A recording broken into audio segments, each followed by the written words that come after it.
சத்தியம் நீதான் சகலமும் நீதான் நித்தியம் என்னில் நிலைப்பவன் நீதான் அருணாச்சலா உனை நாடினேன் அருணாச்சலா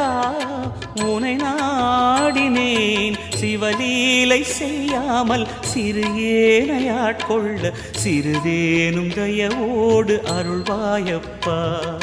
சிறிதேனும் தயவோடு அருள்வாயப்பா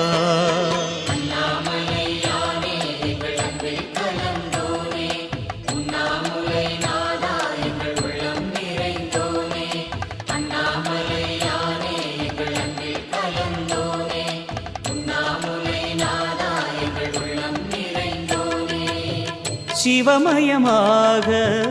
தெரிகிறதே சிந்தையில் சிவயோகம் வருகிறதே